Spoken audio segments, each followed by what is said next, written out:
Good day students. आज हम पढ़ेंगे मनोलैंगिक विकास की अवस्थाएं जो कि फ्रॉइड के द्वारा दी गई थी।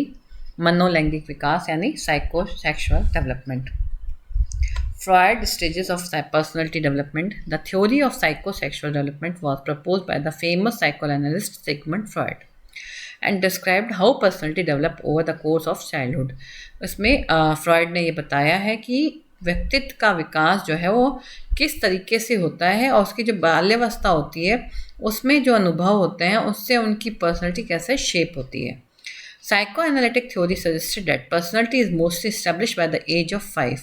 इनके मनोविश्लेषणात्मक सिद्धांत के अनुसार पर्सनैलिटी का जो मुख्य जो भाग बनना होता है वो 5 वर्ष की अवस्था में बन जाता है। Early experiences play a large role in personality development and continue to influence behavior later in life. जो अर्ली एक्सपीरियंसेस होते हैं, जो छोटी अवस्था में 5 साल तक के अवस्था तक के जो अनुभव होते हैं वो जीवन पर्यंत जो है आपके व्यवहार को प्रभावित करते हैं और आपके व्यक्तित्व के ऊपर उसका प्रभाव आसानी से दिखाई देगा और व्यक्तित्व विकास पर इसका प्रभाव भी बहुत महत्वपूर्ण तरीके से पड़ता है आपके अर्ली एक्सपीरियंसेस का। इसका आपको यदि आप देखेंगे तो आपको कुछ मूवी में क्या याद होगा कि एक संघर्ष मूवी में जो हीरोइन होती है वो ये बोलती है कि मेरे को ना, वो ऑफिसर होती है, आर्मी ऑफिसर या पुलिस या ऐसा कुछ ऑफिसर होती है, तो वो बहुत बहादुर होती है, उसको बस सब बहुत अच्छा होता है, लेकिन उसको सिर्फ रात में लाइट बंद करने से डर लगता है, अंधेरे से डर लगता है। वो दिन में तो बहुत एक्टिव होती है। देन उसको जब पता कराया जाता है कि भाई आखिर रीज़न क्या है जो इतनी बहादुर है, सब कुछ है, लेकिन वो लाइट के प्रति इतनी सेंसिटिव क्यों है, तो पता चलता है कि जब वो बहुत छोटी थी, 3-4 साल की थी, तो उसके भाई को पुलिस ने शूट किया था। तो उसने वो अंधेरे में वो इंसिडेंट हुआ था और एक छोटी सी लाइट की रोशनी में उसने देखा था कि उसका भाई भाग रहा है और किसी ने को गोली मारी और मर के गिर गया।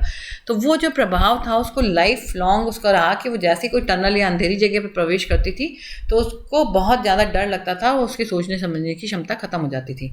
तो इससे हम बता सकते हैं कि सही में हमारा जो 5 साल का अनुभव होता है, फर्स्ट 5 ईयर्स का होता है, वो आपकी थ्रू आउट लाइफ चलता रहता है और उस अनुभव का लक्षण जो है वो आपको हमेशा आपके बिहेवियर में परिलक्षित होते रहेंगे।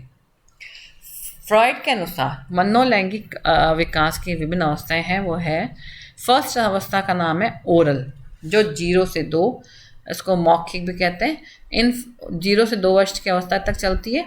Infant achieves gratification through oral activities such as feeding, thumb sucking and babbling.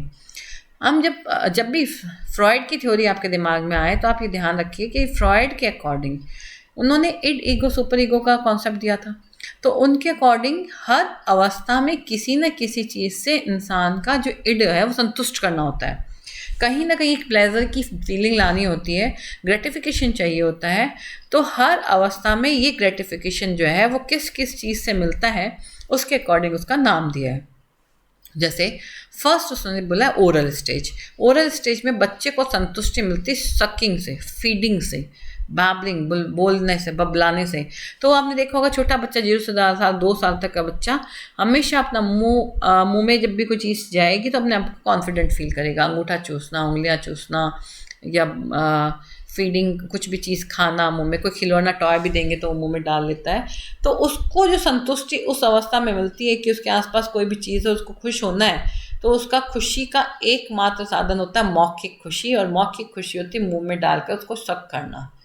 तो ओरल स्टेज में जो ग्रेटिफिकेशन होता है वो मौखिक रूप से मिलता है। सेकेंड स्टेज आती है एनल। एनल स्टेज में क्या होता है, 2 से 3 साल की अवस्था में होता है। The child learns to respond to some of the demands of society such as bowel and bladder control. Anal stage में जो है वो बच्चे को जो जननांग है जो अपने परिपक्वता की ओर अग्रसर हो रहे होते हैं, तो उस समय में बच्चे के लिए जो है एक्सक्रीटरी सिस्टम में जो भी पार्ट्स काम आता है तो उसके ऊपर उसका ज़्यादा ध्यान रहता है। उसको ये रहता है कि मैं कैसे भी अपने यूरिन को कंट्रोल करूँ, अपनी टॉयलेट को कंट्रोल करूँ। जैसा कि लोग चाहते हैं कि भाई सूसू मुझे चड्डी में नहीं करनी है, मुझे टॉयलेट में जाके करनी है, मुझे फ्रेश होना है तो अपने कपड़ों में नहीं करना है, मुझे कपड़े खोलने हैं। तो ये कंट्रोल जो होता है, तो एनल पे कंट्रोल करके वो अपनी ग्रेटिफिकेशन और प्लेजर को प्राप्त करता है। थर्ड स्टेज आती है 3 to 7, दैट इज फालिक यानी लैंगिक। The child learns to realise the difference between male and female and become aware of sexuality. इस उम्र का बच्चा, इससे पहले वाली स्टेज में लड़का लड़की का कोई अंतर उसके दिमाग में नहीं होता है। इस स्टेज का बच्चा होता है, उसको पता चल जाता है कि कौन लड़का है और कौन लड़की है। तो इन्हीं लैंगिक विशेषताओं को अपनाकर उसको ग्रेटिफिकेशन मिलता है, उसको संतुष्टि मिलती है। Then, latency period 7 to 11 years. The child continues his or her development, but sexual urges are relatively quiet. 3 to 7 की अवस्था में बच्चे को बहुत ज़्यादा रहता है कि मेल और फीमेल में क्या अंतर है, उनके सोच में क्या अंतर है, उनके जननांगों में क्या अंतर है। तो क्यूरियोसिटी होती है। यदि छोटा बच्चा इस तरह की कोई हरकत कर रहा है तो हमें उसको गलत नज़र से नहीं देखना चाहिए, क्योंकि इस समय उसमें क्यूरियोसिटी होती है कि भाई मेल के क्या डिफरेंस होता है, फीमेल के क्या डिफरेंस होता है। लेटेंसी पीरियड जो होती है इसमें भी इसको अंतर तो पता होता है, लेकिन जो अर्ज होती है वो थोड़ी सी शांत हो जाती है, क्वाइट रहती है इस समय में कंटिन्यूस। देन आती है जेनाइटल। जेनाइटल 11 ईयर्स जब एडल्ट होने लगता है तब तक के लिए आती है। इसमें जो किशोरावस्था डेवलप हो रही होती है वो क्या होती है, of old dependencies and learn to deal maturity with the opposite sex. इसमें बच्चा जो है वो उसको पता चल जाता है कि मेरे को मैच्योर होके अपने से अपोजिट सेक्स से कैसे बिहेव करना है, कैसे बात करनी है, मेरी अपनी कैरेक्टरिस्टिक्स क्या है, मुझे कैसे बिहेव करना है। यदि मैं लड़की हूँ तो मुझे कैसे बात करनी है, लड़का हूँ तो मुझे कैसे बात करनी है। यदि मैं लड़की को अट्रैक्ट करना चाहता हूँ तो मुझे कैसे बात करनी है, मुझे लड़के को अट्रैक्ट करना है तो मुझे कैसे बात करनी है। इन सब चीज़ों के बारे में क्वाइट अवेयर हो जाता है। That is known as genital stage. तो ये थी फ्रॉइड के द्वारा मनोलैंगिक अवस्थाएं दी गई थी, जो डिफरेंट मनोलैंगिक अवस्थाएं। अब हम एक एक स्टेज को अच्छे से पढ़ेंगे। फर्स्ट स्टेज है ओरल स्टेज, जो बर्थ से लेकर 18 मंथ्स तक होती है। Oral stage, during the oral stage, जैसा कि नाम से पता है ओरल यानी मौखिक, तो इस समय बच्चे की जो इड जो है वो बहुत ज़्यादा पावरफुल रहता है। सुपर ईगो इसमें डेवलप नहीं होता है, इड ही रहता है। तो उसको सिर्फ प्लेजर चाहिए होता है और संतुष्टि चाहिए होती है। और उसकी संतुष्टि कहाँ से मिलती है, मौखिक रूप से किसी भी चीज़ को सक करके।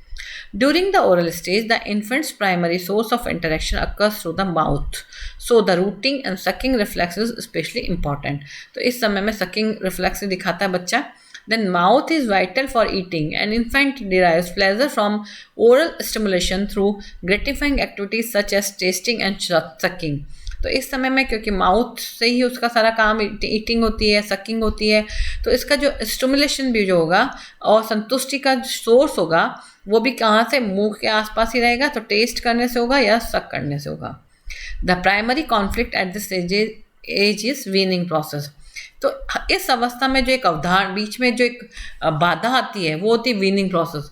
उसको तो सकिंग पसंद है, उसको मदर के मिल्क को ही लेना है, सक करना है, या फिर उसको बॉटल फीडिंग पसंद है। उस दौरान यदि हम उसको चम्मच या कटोरी से दूध पिलाना चाहते हैं तो वो पसंद नहीं करता है ना। ये वीनिंग प्रोसेस कराता है, जो माँ के दूध से छुड़ा के जब ऊपर का दूसरा कुछ खान पान शुरू करते हैं, दैट इज़ वीनिंग। तो क्योंकि उसकी संतुष्टि ओरल लेवल से होती है, तो उसकी जब उसकी सकिंग कम कर देते हैं तो उसका और स्टेज जो है, प्लेजर जो है वो कम हो जाता है। तो एक कॉन्फ्लिक्ट सा उत्पन्न हो जाता है जब उसका वीनिंग प्रोसेस चल रहा होता है। If fixation occur at this stage, Freud believed the individual would have issues with dependency or aggression. Oral fixation can result in problems with drinking, eating, smoking, or nail biting. यदि इस stage में winning process के समय में उसको कोई conflict रह गया, कोई उसके अंदर में कोई एक अंदर बुराई रह गई सकिंग स्टेज में, तो वो उसके प्रॉब्लम्स के रूप में दिखेगा कि ड्रिंकिंग, ईटिंग, उसको जब भी आप उसके पास में कोई ग्लास और कोई कटोरी लेके जाओगे पहले ही वॉमिटिंग शुरू कर देगा या रोना शुरू कर देगा। तो इस तरह का, या नेल बाइटिंग शुरू कर देगा, मुंह में डाल के उस चीज़ को खाना, मतलब अपने आप को उस अर्ज को सेटिस्फाई करने के लिए कुछ ना कुछ इस तरह की प्रॉब्लम्स की दिखाई देने लग जाएगी। Oral stage fixation might have two effects. इसके दो प्रभाव हो सकते हैं। यदि ओरल स्टेज में अच्छे से बच्चे ने डील नहीं किया है और ग्रेटिफिकेशन नहीं मिला है तो उसका दुष्प्रभाव है ये। Neglected child might become psychologically dependent adult continually seeking the oral stimulation denied in infancy.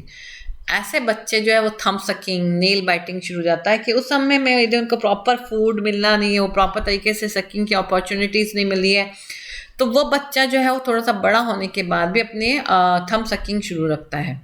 ठीक है, thereby becoming a manipulative person in fulfilling his or her own needs rather than maturing to independence. तो वो हमेशा जो होता है वो dependent रहता है किसी न किसी स्टिमुलेशन के लिए जो उसके मुंह के आसपास से शुरू होती है, इसीलिए थंब सकिंग, नेल बाइटिंग, जो मुंह के साथ साथ वाली जो प्रॉब्लम्स होती है वो बच्चे में दिखाई दे सकती है. And the second, the overprotected child might resist maturation and return to dependence upon other in fulfilling his or her needs. Theoretically, oral stage fixation are manifested as talkativeness, smoking, continual and stimulus, eating, chewing objects, and alcoholism. दोनों तरह की चीज़ें हैं कि यदि आपने बहुत ज़्यादा उसके ऊपर ध्यान दे दिया, अति लाडलापन, ओवर प्रोटेक्ट, अति सुरक्षात्मक रवैया अपनाया कि बच्चा ऐ करे और आपने मुंह में बॉटल दे दी, बच्चे ने आ कर आपने कुछ खाने को दे दिया, आपने बच्चे ने जैसे ही मुंह खोला अनप्लीजेंट एनवायरनमेंट की तरफ उसने कुछ कहा और आपने उसको सेटिस्फाई कर दिया, तो उससे क्या होगा कि बच्चा हमेशा अपने आप को ओवर प्रोटेक्टिव महसूस करेगा और वो दूसरों के ऊपर इतना निर्भर रहेगा कि मेरी सभी आवश्यकताओं की पूर्ति है वो यही करे. और यदि ये स्टेज कंटिन्यूस चलती रहेगी तो ऐसे बच्चे बहुत ज़्यादा बातूनी होते हैं और वो खाने के प्रति हमेशा ऑब्जेक्ट्स को च्वे करते रहते हैं, चबाते रहते हैं, खाते रहते हैं हमेशा, और ये शराब के आदी भी हो सकते हैं. ये था फर्स्ट स्टेज, ओरल स्टेज, जिसमें दोनों इफेक्ट होते हैं, नेगेटिव एंड पॉजिटिव इफेक्ट.